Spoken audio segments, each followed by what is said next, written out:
एकदा हे कैरीचं सुक्कं चटपटीत असं लोणचं पहा.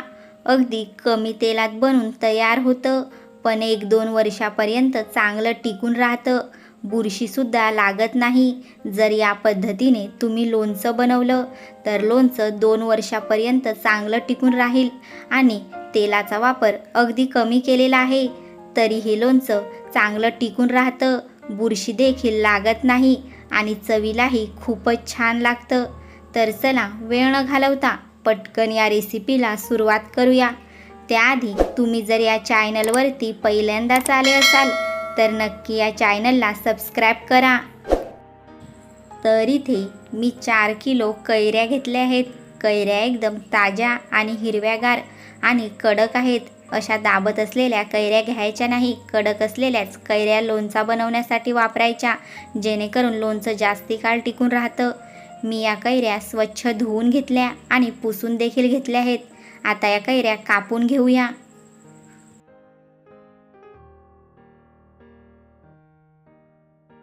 कैरीच्या आतमधली कोय काढून घेऊ आणि मोठ्या मोठ्या फोडींमध्ये कैरी आपण कापून घेऊया. तुम्ही इथे बघू शकता या पद्धतीने सगळ्या कैऱ्या याच पद्धतीने आपण इथे कापून घेऊया. कैरी कापत असताना जास्ती आपटाआपट करायची नाही. एकदम एकसारख्या फोडी पाडून घ्यायच्या. जास्ती आपटाआपट केल्याने लोणचं जास्ती काळ टिकत नाही. तर इथे मी सगळ्या कैऱ्या कापून घेतल्या.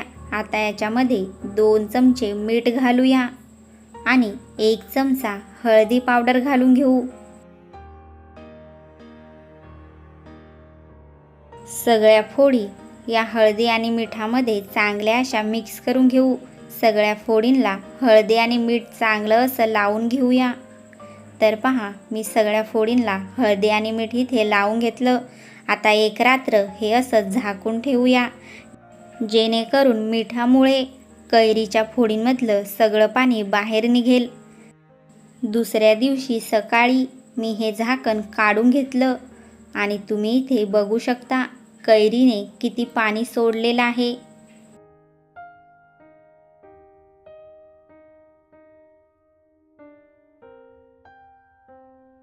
आता एका कपड्यावरती कैऱ्या अशा प्रकारे ठेवून देऊ आणि 1 दिवस चांगल्या अशा उन्हामध्ये सुकवून घेऊया, जेणेकरून कैरीच्या आतमध्ये असलेलं सगळं पाणी सुकून जाईल आणि आपलं लोणचं जास्ती काळापर्यंत टिकून राहील.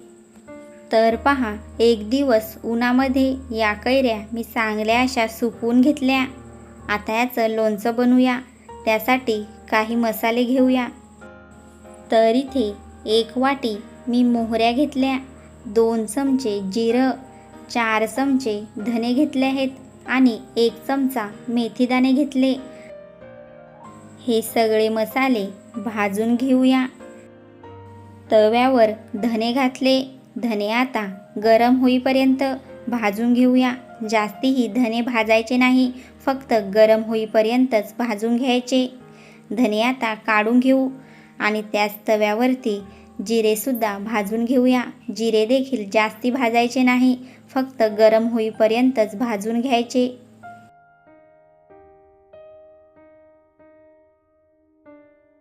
मेथीदाणेही तडतडेपर्यंत भाजून घेऊ.